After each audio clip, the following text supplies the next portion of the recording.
Bienvenidos a otro podcast de terror que te hará temblar de miedo. Cada semana te contamos historias escalofriantes de asesinos seriales, fantasmas, demonios y otros seres sobrenaturales.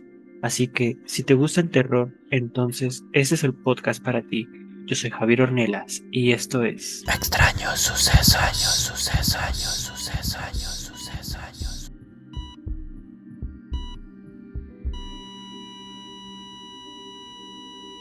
Hola mis queridos apasionados de lo paranormal y los extraños sucesos. El día de hoy nos sumergiremos en una conversación profunda de la mano de nuestra amiga Carolina. Caro, ¿cómo estás? Hola Javi, ¿qué tal? Em, pues aquí emocionada, un poco nerviosa. Es mi primera vez en estas situaciones, pero muy emocionada de los temas que hablaremos. ¿Nerviosa? ¿Nerviosa por qué? Porque nunca había hecho esto. Estoy emocionada porque tenía mucho tiempo que lo habíamos planeado, pero no había sucedido, no se había dado. Entonces, creo que el nervio va a pasar a ser emoción. Perfecto, eso me gusta. El día de hoy exploraremos el caso de Pachita la curandera y el neurofisiólogo y psicólogo mexicano Jacobo Greenberg. Estoy seguro de que las experiencias de Caro y sus perspectivas nos ofrecerán una visión única y valiosa sobre este emblemático tema. Caro, ¿alguna vez habías escuchado hablar acerca de la historia o conoces la historia de Pachita la curandera y Jacobo Greenberg? Sí, Javi, mira, ya había estado un poco familiarizada con el tema. Ya tiene tiempo que soy apasionada de este tipo de temas, de personajes, de gente importante, digámoslo así, en este ámbito. Conozco un poco de el trabajo que desarrollaba Pachita en sus tiempos, y también un poco de lo que hacía Jacobo Greenberg y de todos los estudios y todo lo que realizó en México, todo lo demás que también pudo haber hecho y lo importante que pudo haber sido para el conocimiento de la gente en general. Muy bien, ¿qué te parece si empezamos por hacer un pequeño resumen sobre quién es Jacobo Greenberg? ¿Va? Jacobo Greenberg fue un destacado neurocientífico mexicano nacido el 19 de julio de 1946. Se especializó en la investigación de la mente y la conciencia, centrándose en la relación entre la actividad cerebral y la experiencia consciente. Su trabajo abarcó temas como la percepción, la atención y los estados alterados de la conciencia. Greenberg fue reconocido por sus contribuciones pioneras en la integración de la ciencia y la espiritualidad, explorando la conexión entre la neurociencia y la meditación.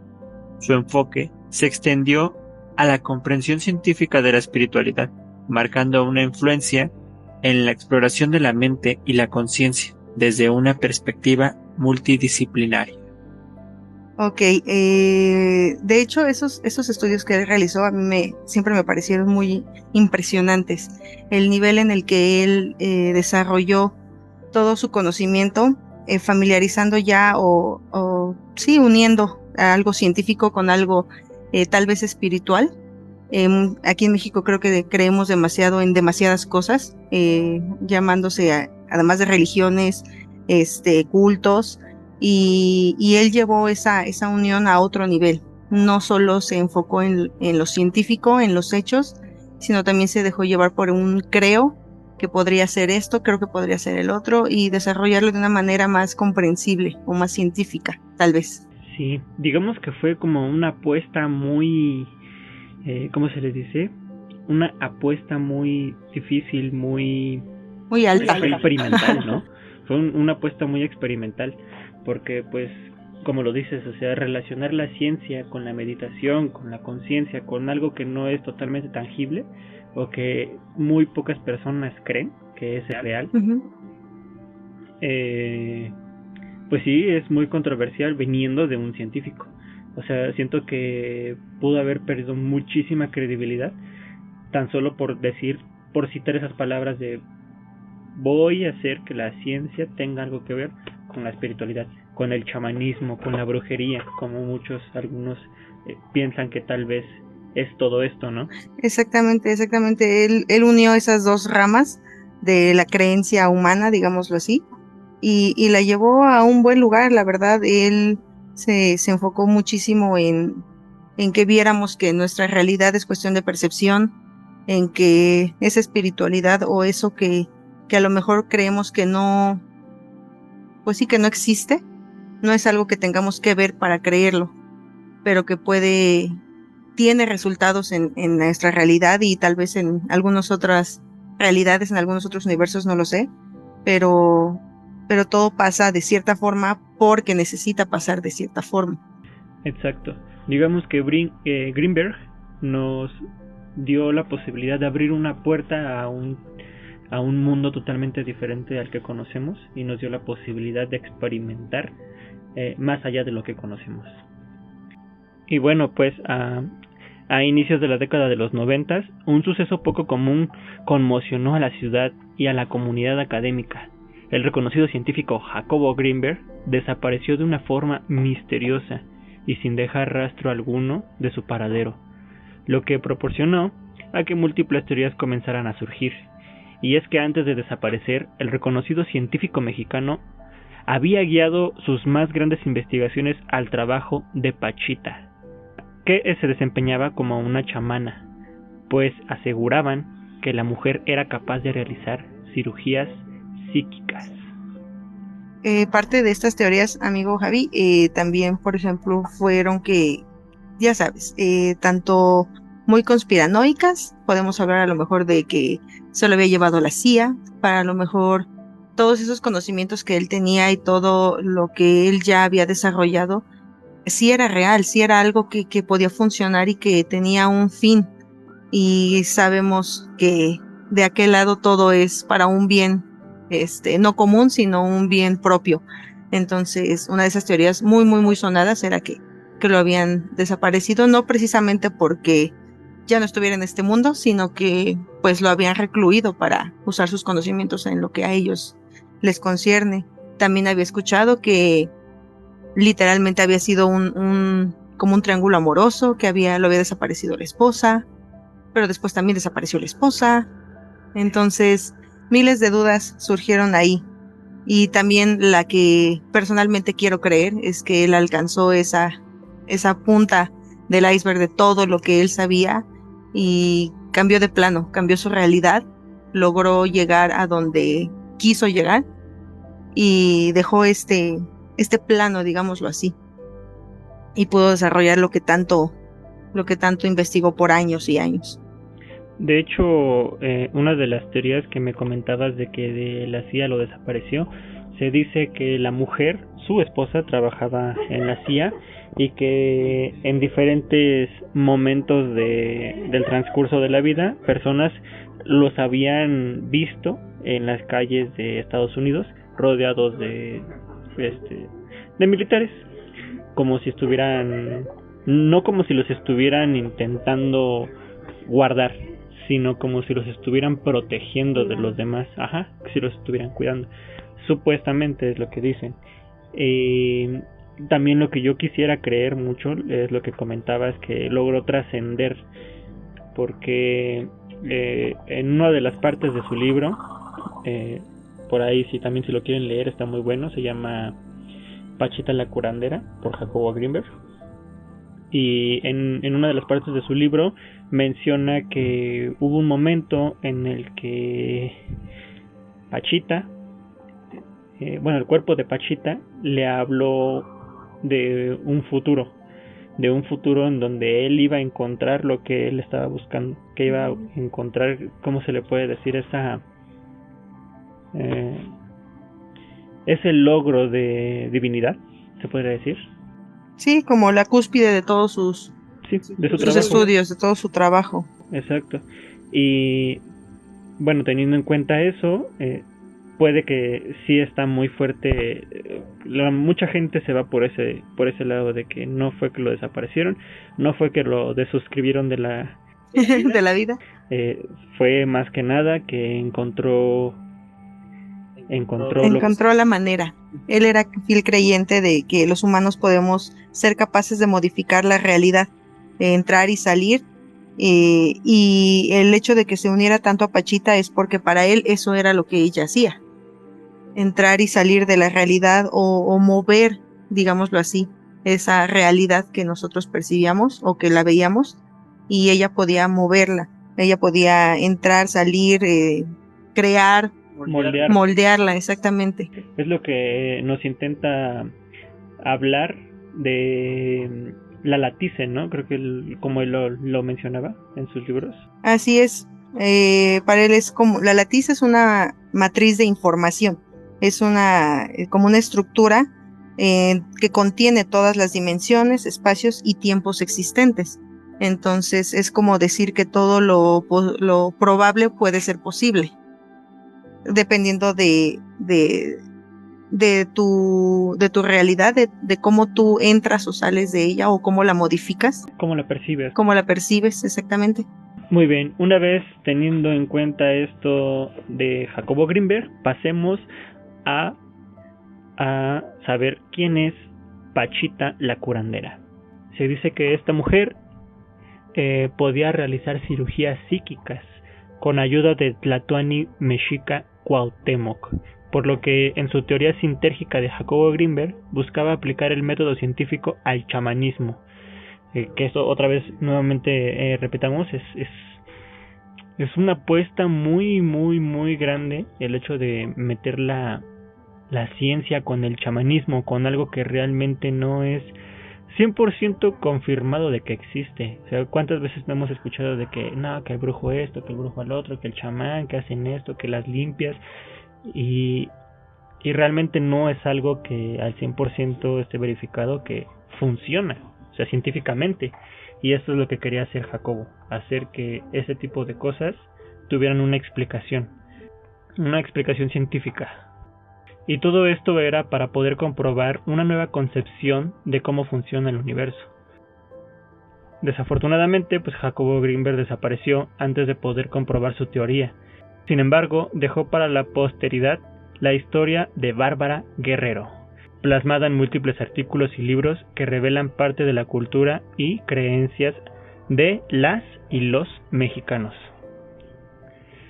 De acuerdo con las investigaciones de Jacobo Grinberg, Bárbara Guerrero nació en 1900 en el municipio de Parral, en Chihuahua. A su corta edad, Pachita fue abandonada por sus padres y criada por un hombre afrodescendiente de nombre Charles, que le enseñó a observar las estrellas y a sanar animalitos en el circo, porque ella de hecho estuvo un tiempo trabajando de cirquera con este hombre Charles, porque fue abandonada por su familia. ¿Cómo se le llama? Familia... sus progenitores. Sí, por sus progenitores. Años más tarde, y con el estallido de la Revolución Mexicana, Pachita se enlistó en las tropas del general Francisco Villa, aunque por las condiciones de pobreza en las que creció también, se desempeñó como cabaretera, cantante en transportes públicos y vendedora de boletos de lotería. A mí lo que me impacta mucho de esto es que realmente no estamos hablando de una historia de una persona que tuvo que vivir fuertes cosas. O sea, exactamente, que no tuvo una vida muy, digámoslo así, como muy normal dentro de lo que era en esos tiempos. Sí. Le tocó batallar bastante y por lo visto no era algo que ella fuera desarrollando desde niña, como muchas veces pasa, o conocemos gente que a lo mejor desde muy pequeños están en el ámbito y es a lo mejor una habilidad que van desarrollando o que nacieron con ella, como muchas personas también dicen. Ella la adquirió bajo conocimiento ya siendo, digámoslo así, un adulto.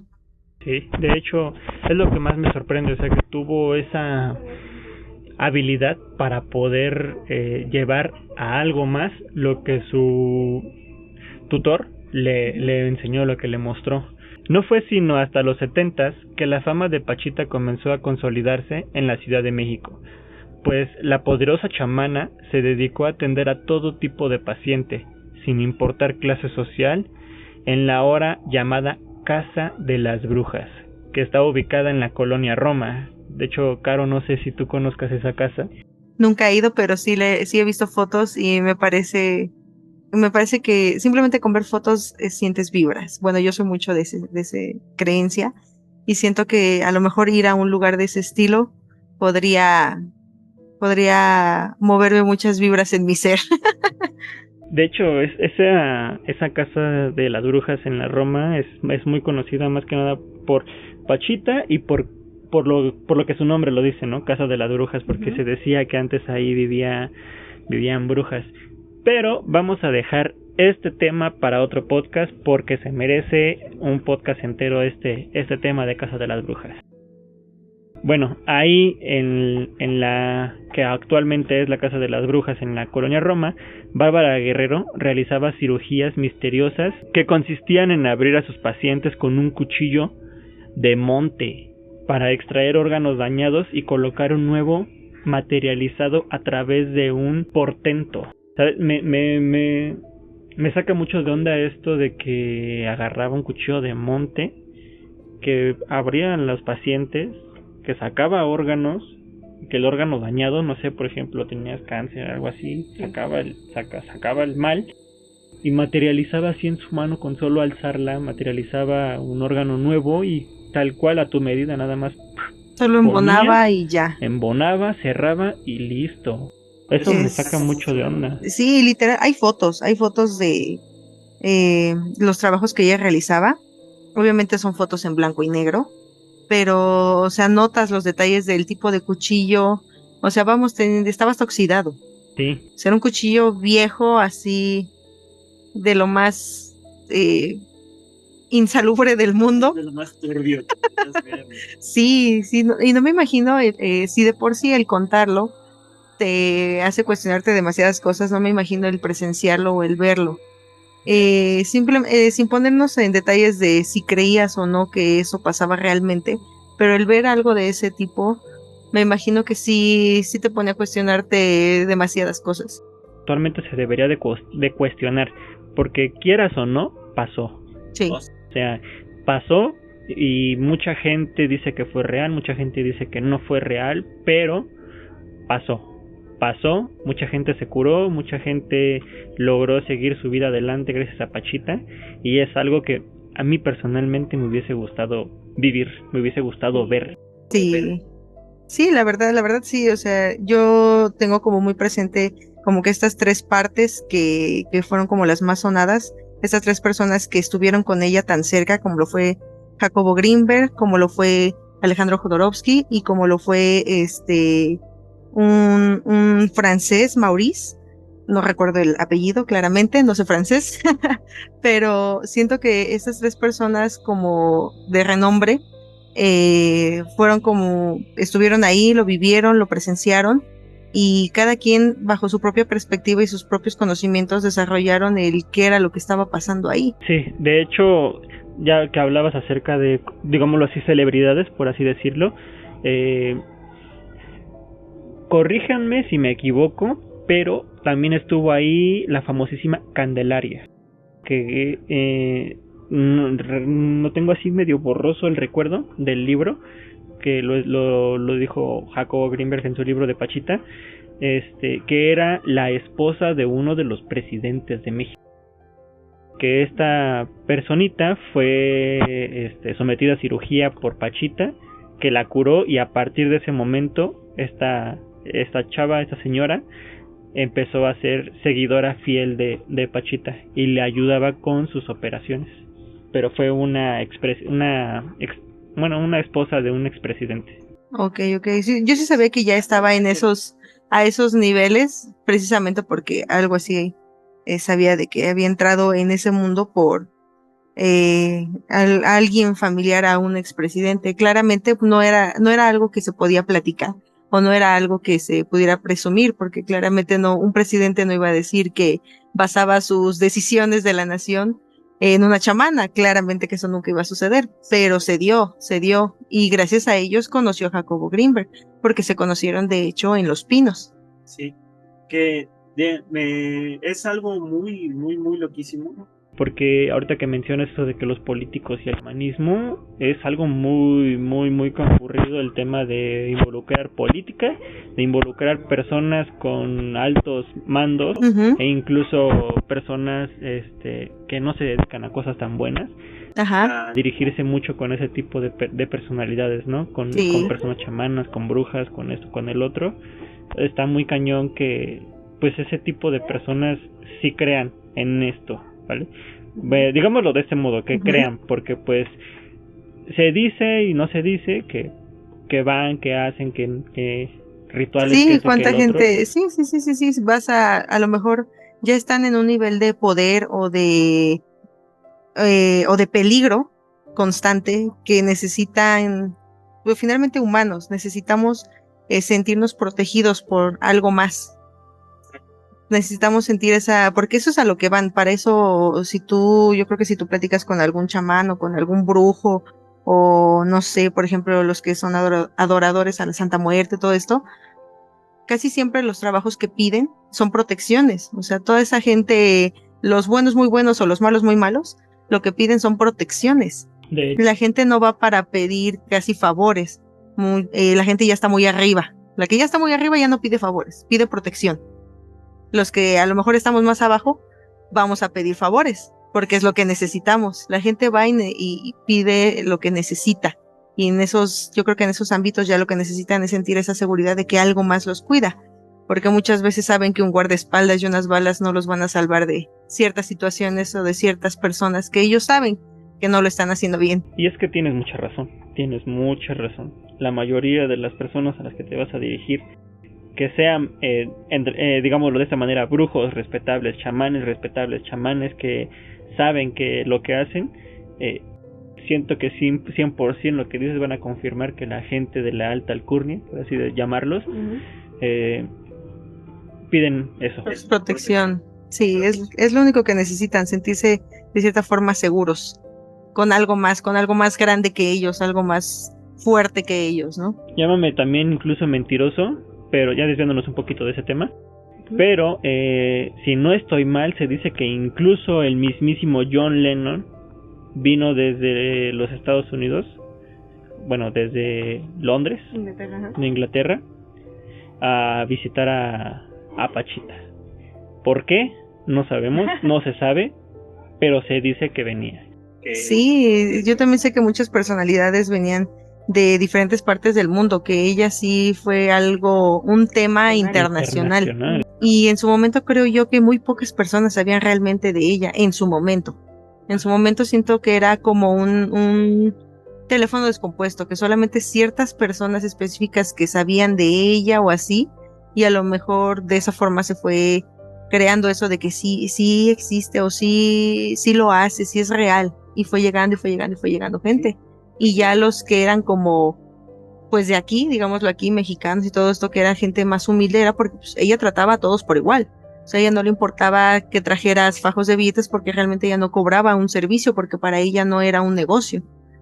Para ella era ayudar a la gente, entonces a ella no le importaba de dónde vinieras o qué tan importante fueras en ciertos lugares. Ella atendía como podía y a los que podía. Porque obviamente también ella decía que era también un trabajo pesado, porque ella se sentía muy cansada al terminar todo esto, por la forma en la que desarrollaban las cosas. No era un cansancio físico de que estuviera cargando a las personas, pero era un esfuerzo físico por el estado mental en el que ella se movía para que el Tlatoani bajara a ella. Sí, de hecho, yo me imagino que ha de haber sido no tan solo físico, sino que también mental. Muy, muy cabrón. O sea, tener esa capacidad mental de poder generar algo que va a dar vida a alguien, pues no debe de ser fácil.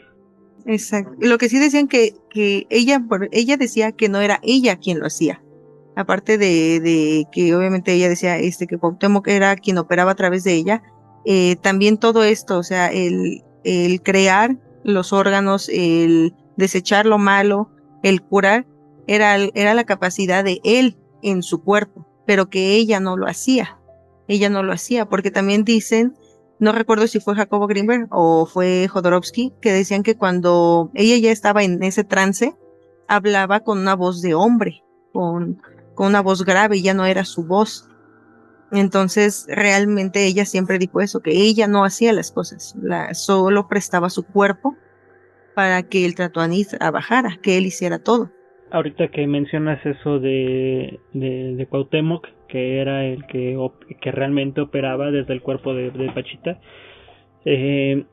recordé algo que citó Jacobo en sus pláticas con el Tlatoani, que muchas veces nosotros confundimos la historia tal cual es, ¿no? Que se decía que nosotros en las pirámides sacrificábamos a la gente, los abríamos con un cuchillo y ofrecíamos la ofrenda a los dioses. Pues según esto, el Tlatoani Cuauhtémoc dice que realmente no era eso, que lo que hacían era precisamente ese tipo de cirugías.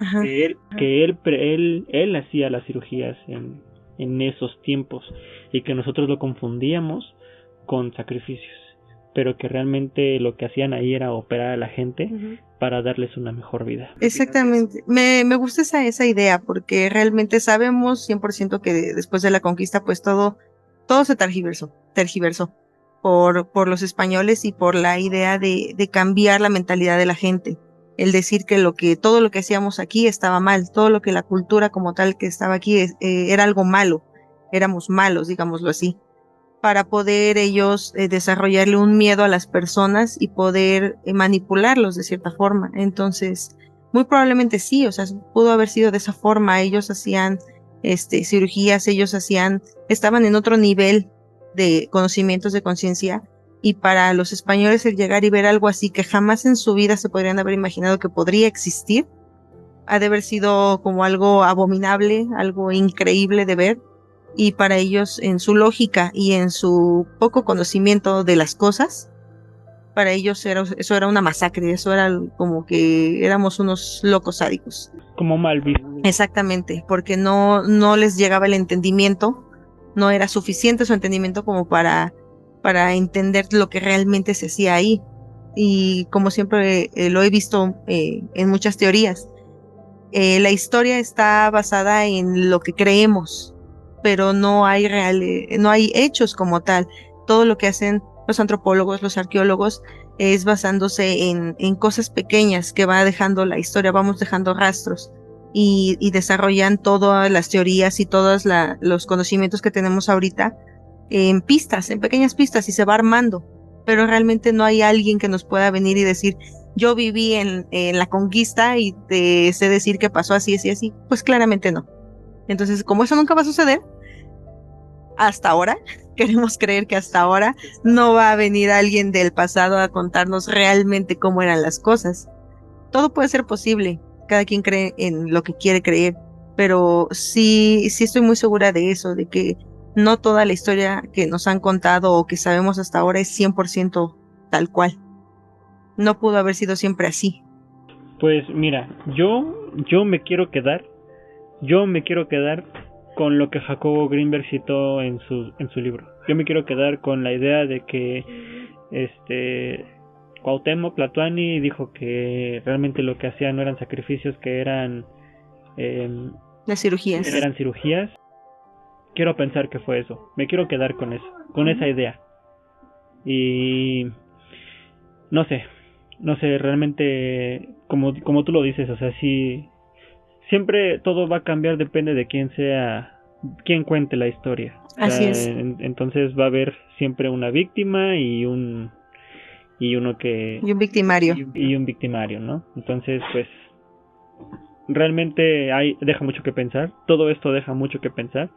Incluso me gustaría invitarlos a que lean los libros, a que investiguen acerca de nuestras exculturas, porque pues ya desgraciadamente están desapareciendo. Así es. Y pues se animen a conocer un poco más acerca de nuestro pasado.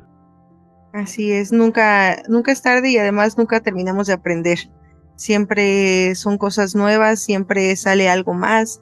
A lo mejor un detalle que alguien no vio, para alguien más es un nuevo camino para comprender algo diferente. No todo está dicho, y menos en la historia. No podemos quedarnos con que solo es lo que se ha encontrado. Siempre hay algo más y siempre estamos cambiando y evolucionando. Hay que aprender más de todo este tema de Pachita siempre me llena mucho la mente el, el que tantas personas de diferentes ámbitos se interesaran por lo que hacía, porque no solo llegaban a ella personas creyentes o personas que fueran a querer desmentirla al 100%. Tal vez también llegaban personas con conocimientos que no tenían nada que ver a lo que ella hacía. Pero Creaban otra perspectiva. Sí, de hecho. Y lo que unía a todas estas personas en un mismo lugar siempre fue Pachita. La curiosidad por saber si lo que estaban viendo, lo que estaban presenciando, lo que se decía, era real o mentira. Así es. De hecho, el trabajo de Pachita fue ampliamente documentado por Jacobo Greenberg y otros famosillos por ahí, entre ellos, como lo dice mi compañera, Alejandro Jodorowsky, que obviamente no tiene nada que ver con la ciencia. Era un escritor, muy buen escritor, por cierto. Un escritor, sí, que de hecho armó una película, ¿no? ¿Recuerdas cuál es la película?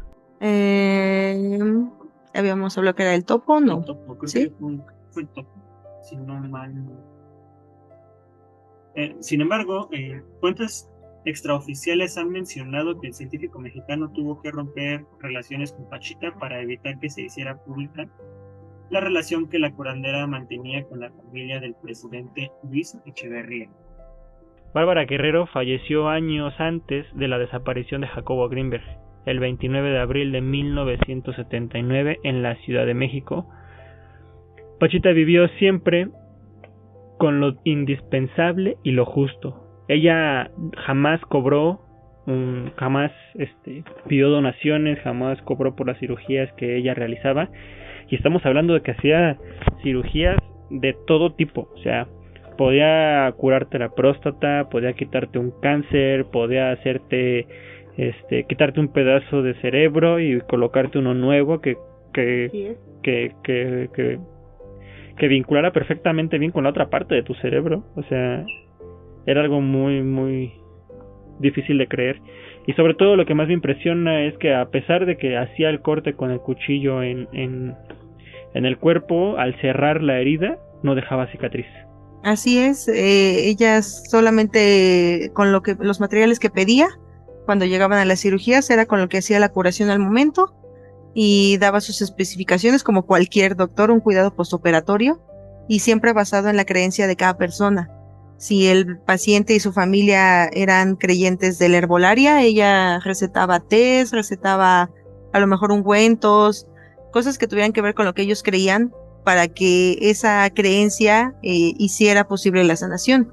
Si la persona creía en medicamentos, tal vez, y que tal vez ella había sido su última opción, ok, si tú crees en medicamentos, ella recetaba medicamentos también. Y siempre fue muy enfática con el reposo, con no moverse, el dejar que el órgano, digámoslo así, encontrara su propio lugar y su estado junto con todo tu cuerpo. Y ya, o sea, no había más que hacer, no necesitaban más cuidados más que los mínimos y lo que cada persona quisiera creer que era suficiente para su cuidado postoperatorio. De hecho, se dice que después de las cirugías, cuando cerraban la herida, se les pedía que estuvieran, no me acuerdo si 30 minutos o una hora, reposando.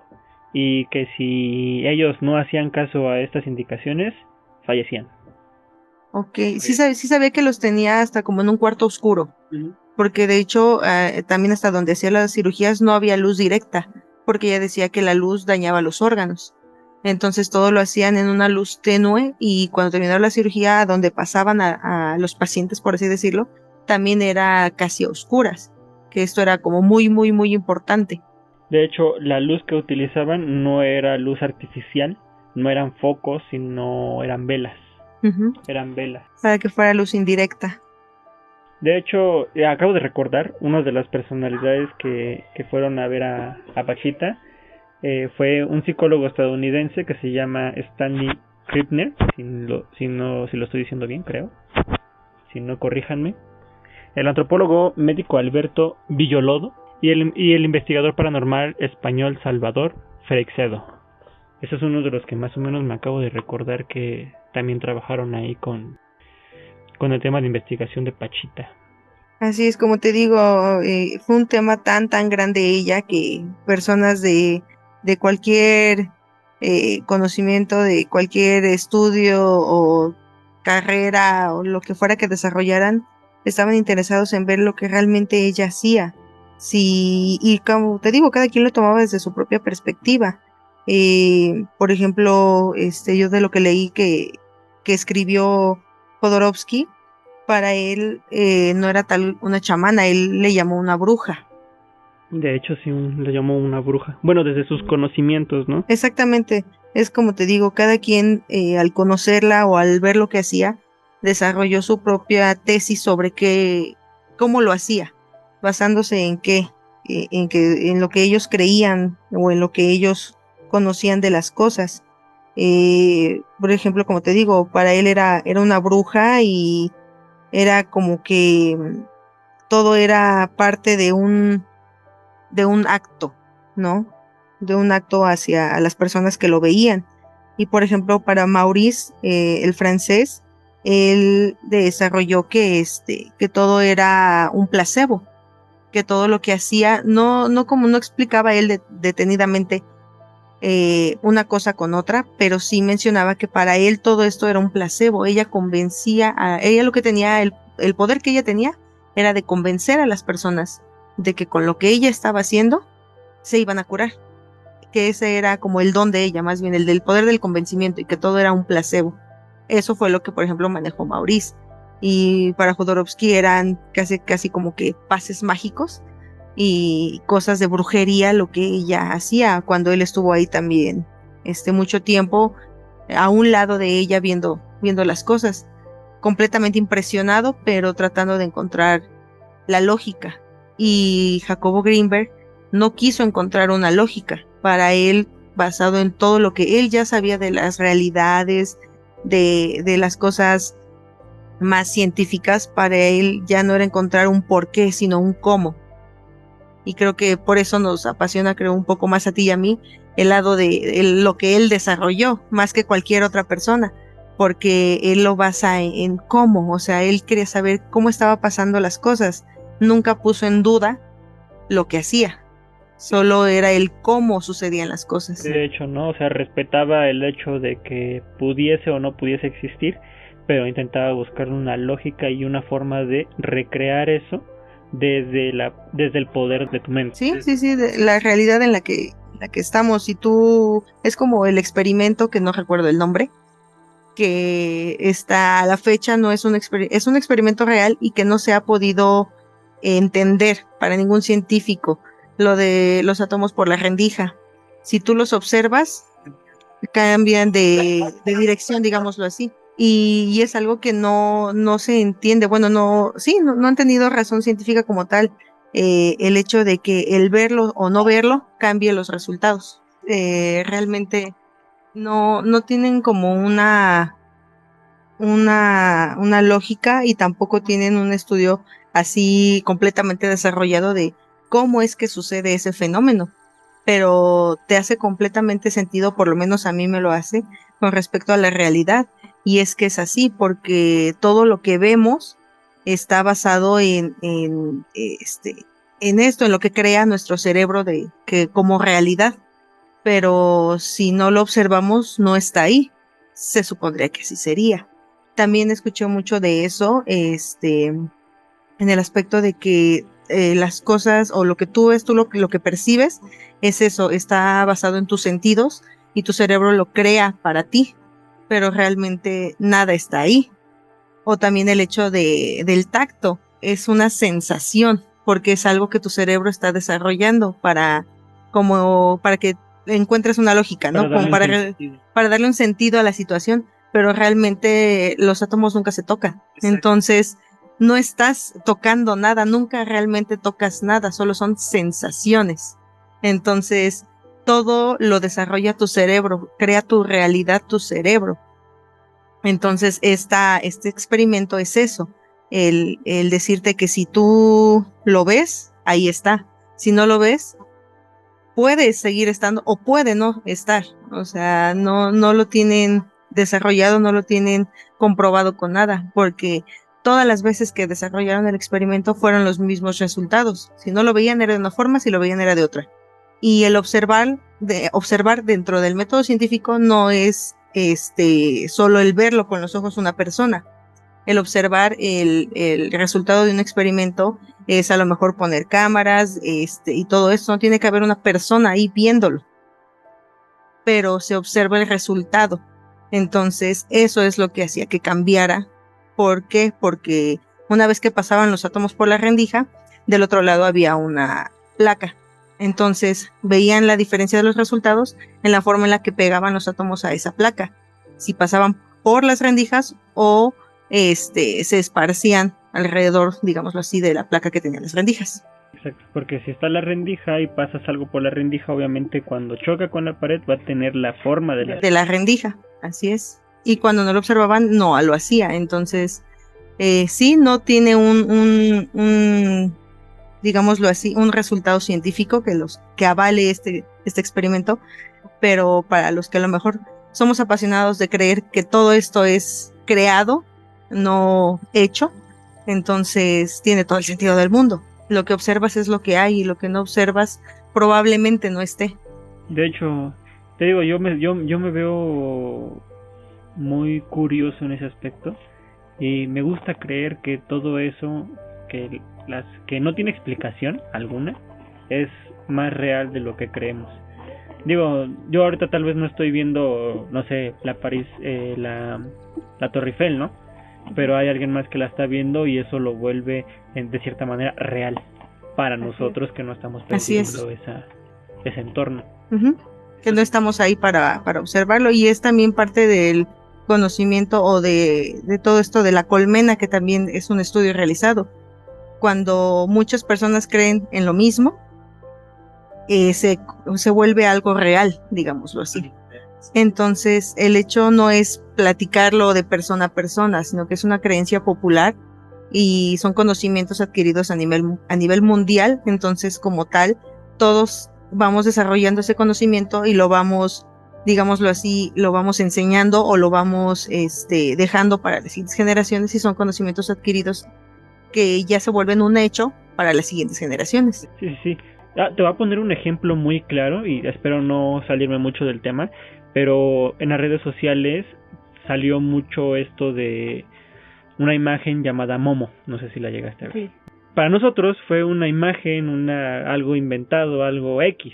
Uh-huh. Sabíamos el contexto, pero para las personas más chiquitas que llegaron a ver esa imagen, decían que era algo real, algo que salía en sus pesadillas, algo que realmente los acechaba en las noches, pero se trata más que nada solamente de la creencia. O sea, uno que ya como adulto lo ve y dice, o sea, eso sabemos que es inventado, pero para los más chiquitos pasó de ser algo que no existía a ser algo que realmente los acosaba en su día a día, en los sueños, por la creencia, ¿no? Así es. Sí, fue como un miedo, ¿cómo se le llama?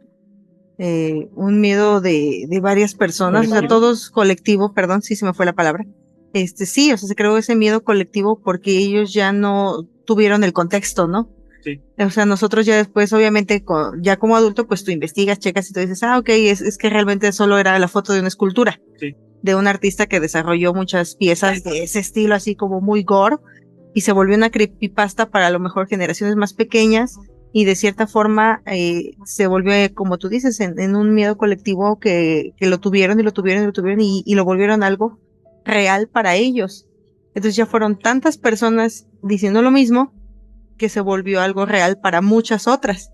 Entonces ya llegó un momento en el que muchísimas personas en diferentes partes del mundo creían en eso y creían que era real, cuando ya había una explicación, digámoslo así, racional. Pasa con cualquier otro tipo de conocimiento o de cuento o de a lo mejor una leyenda, a lo mejor la idea de algo, o tal vez algo que ellos creen que es un conocimiento adquirido y tal vez solo es algo que pasó, que a alguien le pasó y que se fue desarrollando y se creó esto. Sí, así es. No podemos descartar ni aprobar ninguna de estas teorías en lo que cabe de lo que me comentabas de los átomos. ¿sí? Pero pues ahí está, ¿no? Lo dejamos sobre la mesa para que ustedes saquen sus propias conclusiones y si es posible, pues que lo investiguen para que puedan checar de lo que estamos hablando. De hecho, ya si no quieren investigar en nada, de todos modos yo les voy a dejar los links de nuestras redes sociales en la descripción y ahí ya dentro de las páginas, por ejemplo, de Facebook y de Instagram de Extraños Sucesos, van a poder ver los datos curiosos, las imágenes y los links que te van a llevar directo hacia la información completa. Obviamente voy a dejar una foto con algo más resumido, detallado de lo importante que tienen que ver del experimento y todo esto, pero si son más curiosos y todo, les voy a dejar los links para que visiten las páginas con la información completa. Pero, ¿sabes? Nos desviamos un poco, estábamos hablando de Alejandro Jodorowsky porque también escribió un libro sobre Pachita, Sobre ¿no? Pachita, así es. Me comentabas que él la catalogaba como una bruja. Así es, para él todo lo que ella hacía era parte de un acto, digámoslo así. Él pensaba que todo lo que veía, todo el cómo pasaban las cosas, tenían un porqué para llegar a ese resultado de creer que realmente hacía las cosas. Por ejemplo, él señaló mucho esto de que todo era a oscuras, que las personas no se podían mover, todo este tipo de cosas. O por ejemplo, donde ella hacía la incisión, ponía como muchas vendas y su mano y hacía el corte. No era como algo que tú ves como en las cirugías, que ves realmente todo cómo sucede y los doctores pues quitan las manos, hacen a un lado esto, hacen a un lado otro o utilizan ciertos instrumentos como para detener la piel, detener el músculo, detener el hueso de lo que estén, de la parte donde estén abriendo, y pues ella no hacía eso. Entonces para él todos estos como pequeños detalles que él notaba hacían la diferencia y eran parte de todo, pues sí, de todo lo mágico que ella desarrollaba. Llegó a pensar también en que los órganos que según creaba, no realmente los creaba, sino que era como una prestidigitación, una habilidad con las manos, el que le pusieran los órganos sus demás ayudantes en las manos y que realmente no eran órganos de personas, que eran de animales o cosas así y que solo fingían hacer todo esto. Uh-huh.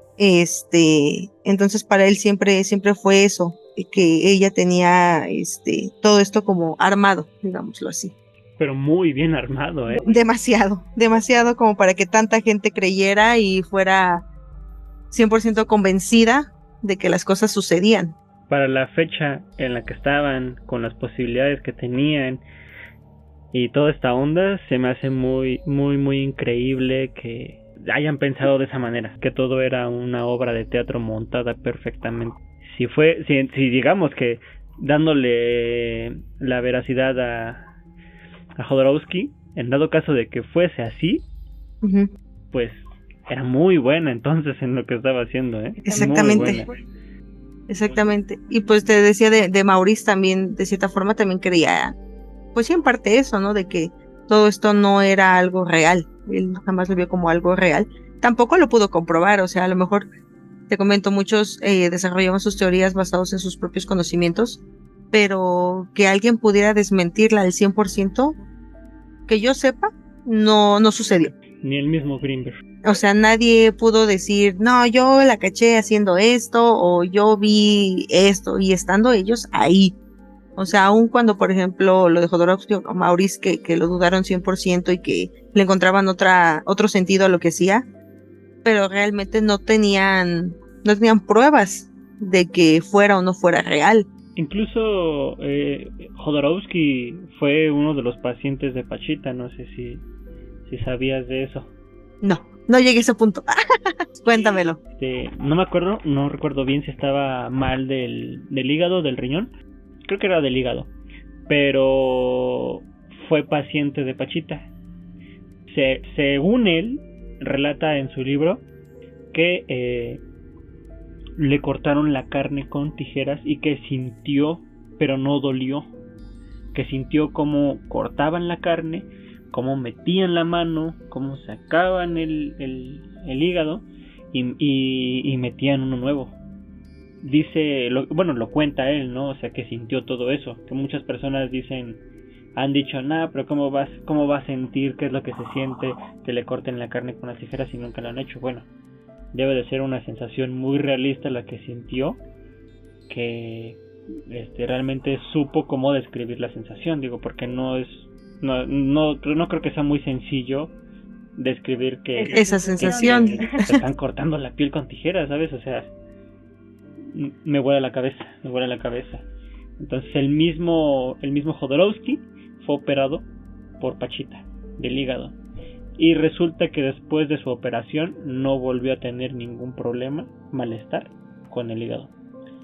No solamente fue él, sino también su esposa de Jodorowsky también fue operada por Pachita, y no recuerdo si era de artes marciales o boxeador, tenía un desgarre, o sea, una bolita en el brazo. Ajá. Y ya había sido intervenido por diferentes doctores, incluso de Francia, que se supone en esas fechas eran de los mejores, y le habían dicho que nunca más iba a volver a pelear. Entonces Jodorowsky lo invitó a que conociera a Pachita, fue operado por Pachita, y resulta que ese desgarre, ese mal que tenía, desapareció. Entonces eso sí, y lo cuenta el mismo boxeador. Les voy a dejar la nota citando las palabras del boxeador, todo lo que dijo y lo que sucedió en la página de Instagram. Pero sí fue algo muy bueno, que te deja mucho que pensar, porque realmente ya estás escuchando de diferentes personalidades que lo ven de diferente manera, lo que pasaba con Pachita. Sí, yo también, bueno, he leído en diferentes foros, ya sabes, diferentes, a lo mejor videos de YouTube, enlaces de libros, todo esto, gente comentando, o sea, todavía a lo mejor en esta generación ya no hay como tal alguien que haya estado directamente con ella, pero sí a lo mejor hay hijos o nietos de personas que estuvieron con ella, que fueron tratados por ella, y que dicen, pues yo te cuento a lo mejor mi experiencia desde la perspectiva del paciente, ¿no? De que ellos dijeron, sí, es que sí, yo sentí tal cosa, y sí me curé, y sí sucedió, pero como te digo, también ya para ahorita ya son generaciones nuevas, ya no es como tal una persona que realmente haya estado ahí con ella, y yo, por lo menos yo no me he topado todavía con algún testimonio así, o sea, que diga yo, Jodorowsky, a lo mejor todavía con todo lo que escribió, y yo me he topado, te digo, con muchos cuentos así de que antes de tal cosa mi mamá tenía tal mal, a lo mejor tenía mal un pulmón, tenía algo así, y después de tratarse con ella o después de la cirugía, porque también o sea, ella no les hacía cirugías a todos los que llegaban. O sea, ella sí daba como una consulta y veía si realmente necesitaban esa cirugía. No era como que estuviera abriendo gente a diestra y siniestra. Exacto. O sea, tenían que tener un mal muy específico, que ya fuera algo muy complicado o que ya haya pasado por doctores y que no haya sido solucionado para que ella llegara a ese punto.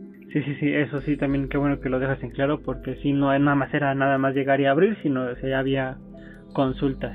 Uh-huh. Había incluso gente que nada más le decía que se tomara un té de hierbabuena, un té de esto, un té del otro, y con eso ya tenían.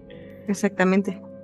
¿Llegaste a saber cuáles fueron los inicios de Jodorowsky y Pachita? O sea, ¿cómo fue que se conocieron? Sí, de hecho, él platica que fue un amigo quien le comentó de Pachita. Él solo le dijo que era una anciana que vivía en México y que había muchísima gente que la visitaba de diferentes partes del mundo, que la gente llegaba de cualquier rincón del mundo con tal de conocerla, de tratarse con ella, y que ella era capaz de curar lo que fuera prácticamente. Entonces fue como él llegó aquí a México y quiso conocerla. Obviamente al principio él no quería ser tratado diferente y quería ser testigo realmente de si eso era algo bueno, era real o no. Entonces él quiso llegar como si fuera cualquier otra persona, pero desde el momento en el que entró, Pachita supo realmente quién era sin conocerlo. Era parte de lo que ella ya desarrollaba, ¿no? Sobre las personas. Como bien comentabas, él tenía un problema en los riñones y eso fue lo que llegó a tratarse con ella. De hecho, en su libro donde habla de ella, que se llama Psicomagia, sí, Psicomagia, lo dice así tal cual, y voy a hacer aquí abro comillas para decirlo textual. Dice: yo padecí, aparte del olor a sangre y de la horrorosa visión de la víscera granate, el dolor más grande que había sentido en mi vida. Chillé sin pudor. Dio el último tirón. Me mostró un pedazo de materia que parecía moverse como un sapo. Lo hizo envolver en el papel negro, me colocó un hígado en su sitio. Me pasó las manos por el vientre cerrando la herida, y al momento desapareció el dolor. Si fue prestidigitación, la ilusión era perfecta. Es lo que te comentaba, él dentro de todo lo que vio, de todo lo que vivió, de lo que sintió, y aún así para él no tenía un sentido. Para él, si esto era un acto, era el mejor acto que había visto en su vida. De hecho, yo creo que por eso estaba confundido, porque dice que llegó por un problema de riñones y le pusieron un hígado. Por eso me confundí yo. un poco, pero no, sí. Puede que hay un error ahí, tal vez de traducción del libro, ¿no? O que no sabemos si es una cosa u otra, fue hígado o fue riñón, fue el hígado o fue uno de los riñones, pero el punto es que tenía un tumor. Entonces, eso fue lo que ella le quitó, el tumor. Increíble, increíble. Parte de lo que él escribe en su libro, y me encanta, es un muy buen escritor, particularmente me gusta mucho, y la forma en la que siempre ha tenido muy particular de escribir y de describir las cosas, me agrada mucho. Entonces, la forma en la que él vivió eso es una perspectiva muy padre. No sé si mencionamos, pero me acabo de recordar que incluso en las operaciones que ella realizaba, la gente podía sentir y sobre todo no utilizaba anestesia. Así es, y aún así la gente decía que no sentía dolor, sentía cómo hacían las cosas, pero como tal no había un dolor. Impresionante. Ahora, si te das cuenta aquí, o sea, Alejandro sí dijo que él sintió a lo mejor sí un dolor, pero yo quiero pensar que no eran dolores tan grandes, porque yo supongo que ya como para que tú estés consciente de que te están abriendo, que te están extrayendo algo, jalando algo desde dentro, no serías capaz de resistirlo o de estar muy consciente y muy tranquilo a la situación. Sí, de por sí, que con que te rasguñes tantito, con que te rasques, ya sientes un dolor soportable, pero sientes un dolor intenso. No me imagino que te abran. Pues sí. Yo me imagino que lo que sentían era un dolor medianamente fuerte, pero soportable, como incómodo. Incómodo, ¿no? Sí, yo también pienso que es algo así. Y bueno, Caro, pues ya estamos llegando al final de este tema, al final de esta travesía acerca de Pachita, la curandera, y un poco de Jacobo Grinberg. Aunque científicamente no fue posible comprobar que creara órganos de la nada, excepto una teoría de Grinberg acerca del manejo de la energía, tampoco se pudo comprobar lo contrario, y no hubo ni un solo paciente que se quejara tras la operación recibida. O sea, posteriores a las operaciones, ninguno falleció, ninguno se quejó de malestares, ninguno regresaba porque le dolía la misma parte del cuerpo. Entonces se podría decir que esta señorita Bárbara, también conocida como Pachita, y más que eso, el Tlatoani Cuauhtémoc, que era quien realizaba las operaciones, hacía un buen trabajo. Realmente sucedía. El cómo no lo sabemos, pero que realmente sucedía. La verdad es que yo me quedo así con mucha intriga, todavía a pesar de que todavía me leí como unos 2-3 libros de Jacobo, me leí el libro de Jodorowsky, y todavía estuve investigando como no tienes idea en internet. Fue algo muy... Aprendí muchas cosas, ¿sabes? Me quedo con eso. Y como yo lo había dicho anteriormente en algunas partes del podcast, pues yo sí me creo con algunas creencias que me hacen pensar diferente acerca de pues nuestros antepasados y acerca de el mismo presente. Así es. Me coincido contigo en que siempre el encontrar un tema que te interese y el realmente adentrarte en los detalles, en buscar, en tomar el tiempo de investigar un poco sobre dudas que tenga uno, hace toda la diferencia porque te vas topando con ciertos datos, con ciertos conocimientos que tal vez no tenías y te va enriqueciendo y a lo mejor después de esta plática probablemente nosotros habremos investigado bastante para esto, habremos tenido ya nuestros criterios sobre el tema, pero sin duda quedamos todavía con preguntas en el aire y creo que no terminas de saberlo todo y menos sobre este tipo de temas.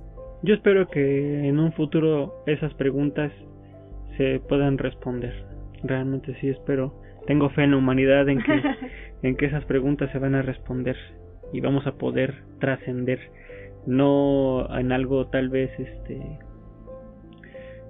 psíquico, algo mental, algo energético, pero sí como humanidad, como sociedad. Espero que podamos llegar un poco más lejos.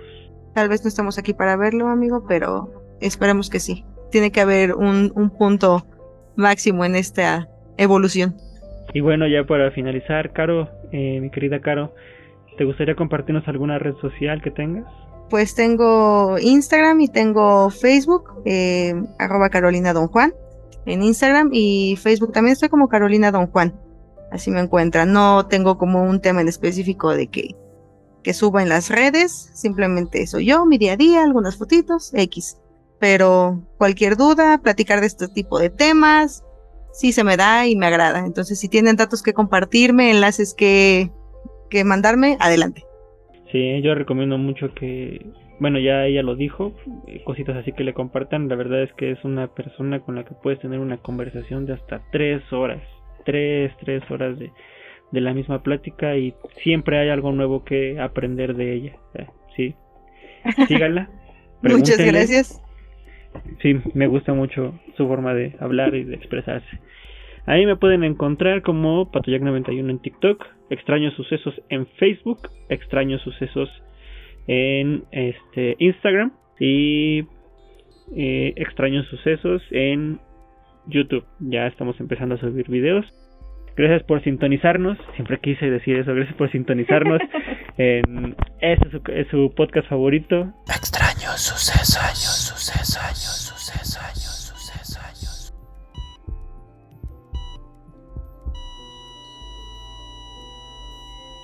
Vamos, yo soy un científico, yo tengo un laboratorio, estudio la actividad cerebral, la fisiología cerebral, y me invitaron a conocer a esta mujer Pachita y a sus operaciones. Y lo que yo vi ahí, en principio, contradecía todo concepto y todo conocimiento que yo tenía acerca de la realidad. Y a mí lo que me enseñó, esto que vi, que Salvador pues lo estaba describiendo y que yo fui testigo también de aquello, lo que me enseñó es que yo no puedo decir cuál es el límite de la capacidad humana.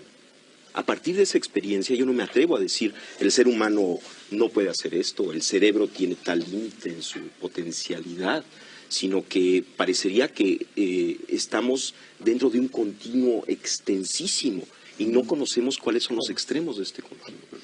Por ejemplo, Pachita es uno de los casos más asombrosos que yo pude atestiguar. Yo trabajé con ella varios meses.